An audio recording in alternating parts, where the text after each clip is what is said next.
O que você pensa do Brasil e o que você pensa do brasileiro? Independentemente da sua resposta, eu convido você a acompanhar essa minha conversa com o antropólogo Roberto da Mata. Professor, bem-vindo. Obrigado. Eu vou começar com uma pergunta que é das mais capciosas. Você é otimista ou pessimista em relação ao Brasil? Então o problema do Brasil é o próprio Brasil. Qual é hoje, na sua opinião, a posição do Brasil ou o tamanho do Brasil em qualquer discussão do mundo? Qualquer ação desse tipo compromete credibilidade e tem um custo. Isso é fuga humana, dadas as incompetências humanas, temos deficiências naturais, ou isso é fuga conveniente? O pensamento das pessoas psicológico é um país dormitório, mano. Ninguém tá aqui pensando que vai ficar aqui, mano. Mas as pessoas que estão ascendendo não estão replicando um modelo que ainda não deu certo, ou seja, todo mundo exige tudo e oferece pouco para o Estado, eu estou dizendo para a nação. Há uma inversão muito grande de valores. Cada povo tem as suas manias e nós temos uma capacidade enorme de falar mal do nosso próprio país. Isso sim é uma característica que você não encontra quase em lugar nenhum do mundo. Sem contar o resto dos BRICS, ainda dá para entender por que as pessoas acreditam no Brasil e têm alguma vontade? Na nossa tradição política não existe liberalismo, não existe democracia, não existe efetivamente abertura para o público. Se me permite o simplismo, é a ousadia e a coragem da iniciativa, de tomar a iniciativa. Porque eu acho que é a vez que a gente vê o maior patriotismo, e eu acho que falta patriotismo no brasileiro. Falta uma coisa que é banal, essencial, apesar de banal, que é que sejamos realmente todos iguais, perante a lei, pelo menos. Não somos ainda. Você não me perguntou o que você quer ser quando crescer. Então eu lhe pergunto, o que você gostaria de ser quando crescer? Baterista de escola de samba. Acabou tudo, eu quero só... E dá para ser baterista de escola de samba e não ter que morar no morro, sem saneamento básico, sem boa educação, sem segurança? A contradição está aí. Não dá.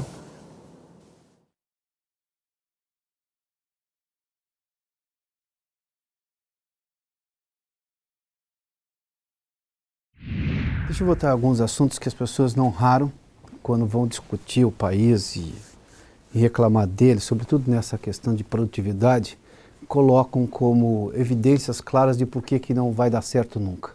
Não sei se de forma exagerada ou não, se de forma repetitiva ou não, mas isso vem à tona sempre. As relações trabalhistas são complicadas no Brasil e, portanto, contratar é muito caro. E isso, em tese, reduziria o empreendedorismo e isso, de alguma forma, aumenta a informalidade ou que as pessoas atuem de uma outra maneira nessa relação. A outra coisa, a burocracia brasileira é insuportável.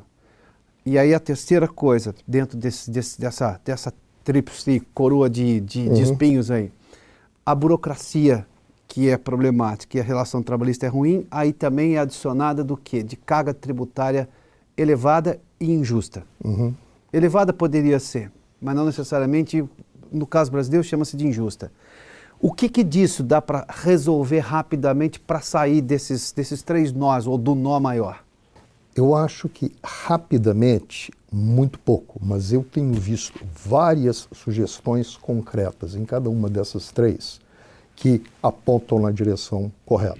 Professor Kaufman, could you please tell us about your impressions about Brazil in this special moment? Because we had the two last years in Brazil were very important. In 2013, we had lots of protesters who went to the streets to complain about everything. Last year, we had a World Cup and a general election.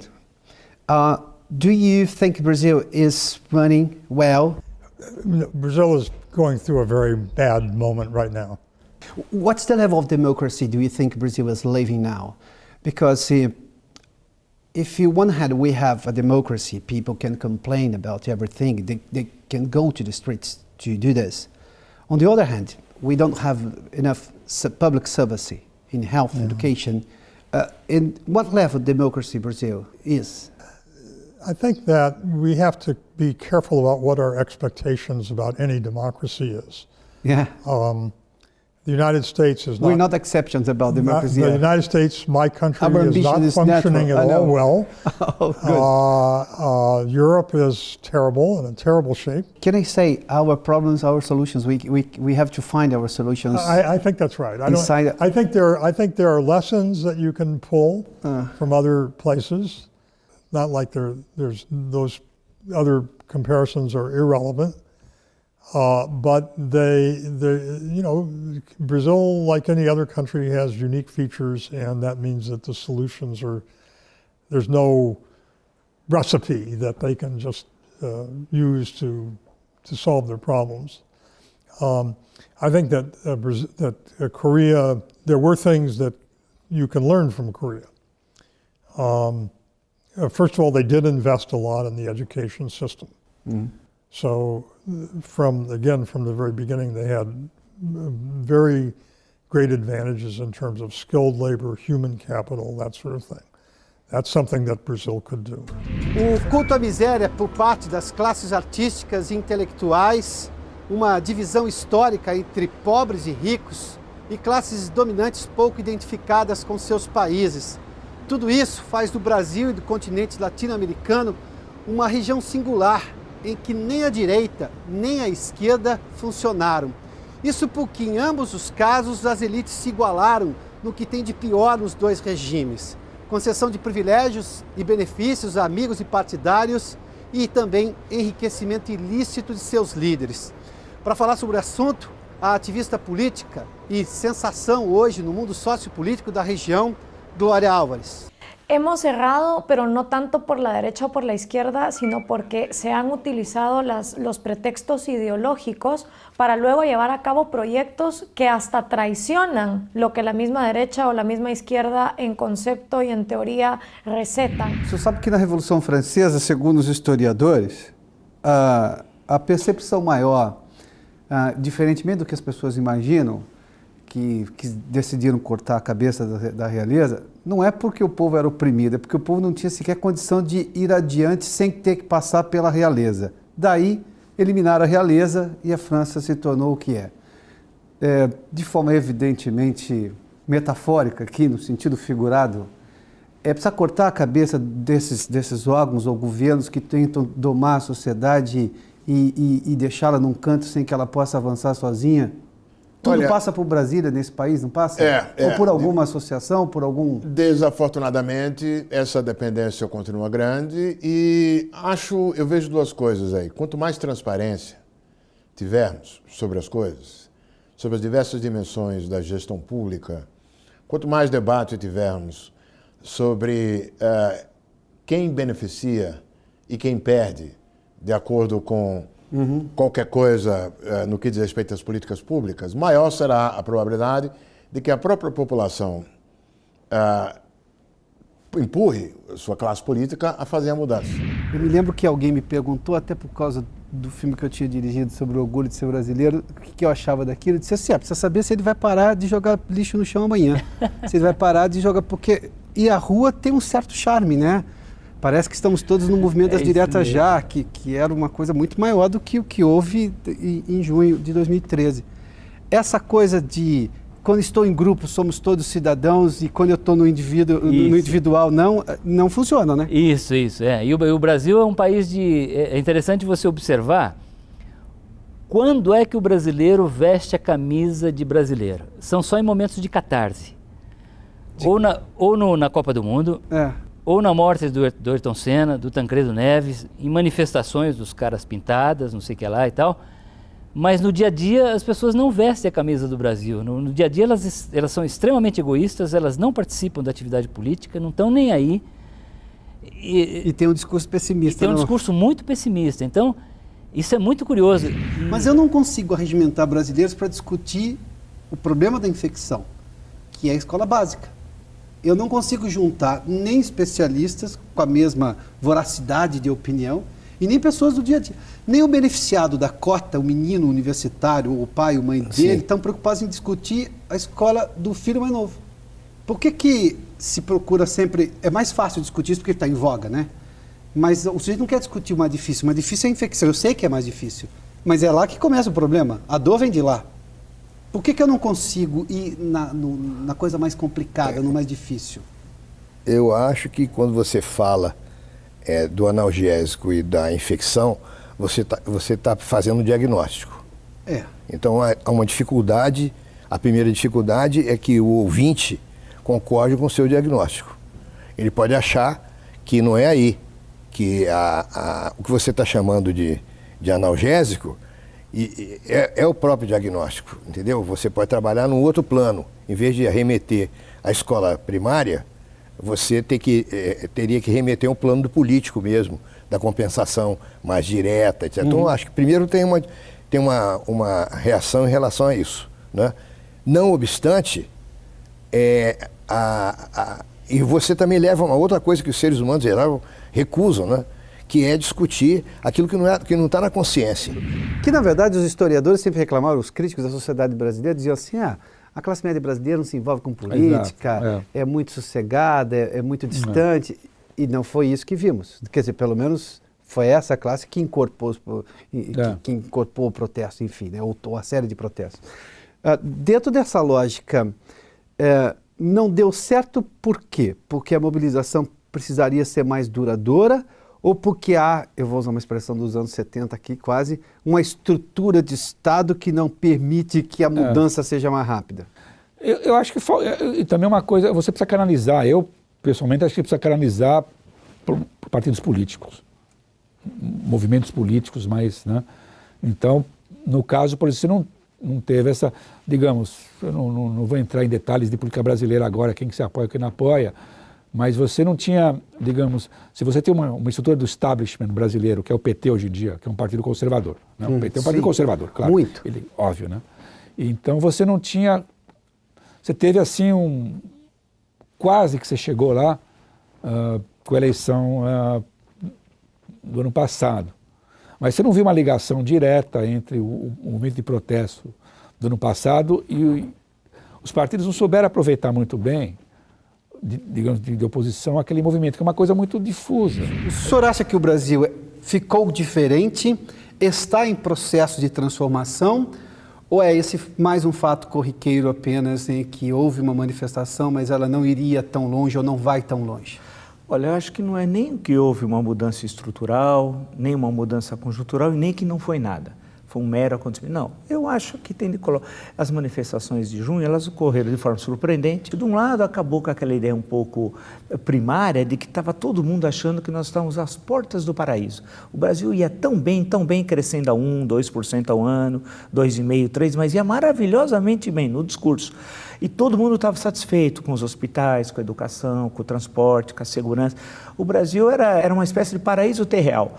E aí caiu-se na real, que não era nada disso. Mas qual é a percepção da democracia? Porque eles já há pesquisas rejeitando essas manifestações totalitárias, a pesquisa rejeitando a greve dos metroviários recentemente. Agora estamos falando disso. Importante. Que é uma coisa, mas foi a justiça, perdeu, então tem que voltar a trabalhar. É muito importante a rejeição à greve dos metroviários. E isso é a maturidade da democracia na grande maioria da população brasileira, ela está maior?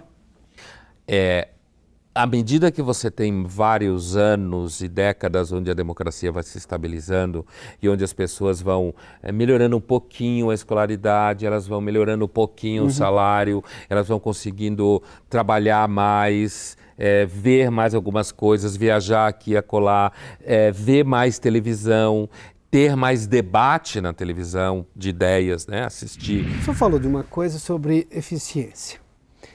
Na conversa que tivemos antes dessa entrevista, me permita revelar um bastidor, o senhor disse assim, eu como professor em Harvard, se não atender aos pré-requisitos de eficiência e de produtividade, 2 anos depois ou 3 anos depois eu sou demitido.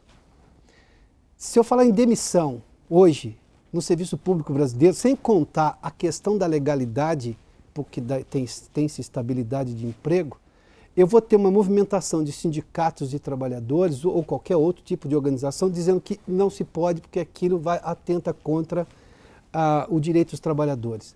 O que faz sentido. Se está na lei, tem que se seguir, ou mude-se a lei. E de que forma vai se mudar a lei, evidentemente, já é uma outra discussão. Ninguém fala de eficiência, muito pouca gente fala de eficiência, de dar resultado. Isso acontece no escalão mais baixo da classe trabalhadora e na eficiência, por exemplo, do professor universitário, da universidade brasileira. Ou, por exemplo, sei lá, em algum ministério. Eficiência não é um assunto, não é uma palavra que se aborda nesse país. Não está aí o erro porque eu quero a eficiência do vizinho, mas não estou disposto a fazer a minha parte? E aí não anda? Eficiência requer sacrifício. Aí. Eficiência tem preço. E aparentemente ainda não nos encontramos dispostos a pagar o preço. Por isso que toda hora o Supremo está sendo chamado a mediar esse conflito, é isso? Fica como um poder moderador e que ele não falte à nacionalidade e que cada qual dos integrantes perceba a envergadura da cadeira ocupada. Ou seja, eu tinha uma previsão de impeachment, mas não tinha previsão de como isso poderia se dar, embora já tenhamos tido uma experiência de impeachment não muito longínqua. O caso do presidente Collor foi em 92. A Constituição brasileira é complexa demais ou ela é mal explicada? A Constituição brasileira é que é jovem, né? Veio de 88. Jovem, nós temos uma Constituição de 20 e poucos anos, nem completou 30 anos. Ela é, na verdade, um exemplar muito produtivo da síntese de um conjunto de aspirações nacionais, algumas até contraditórias entre si. Isso o senhor vê com bons olhos, essa tentativa de deixar claro o que é legal e o que é legal de acordo com a Constituição, de acordo com a lei, para que o processo não sofra uma contaminação? A mesma coisa do chamado mensalão, não é? Ação Penal 470, popularmente chamada de mensalão. Todo o esforço do Supremo, e eu como presidente me esmerei nisso, todo o esforço foi no sentido de assegurar legitimidade ao processo.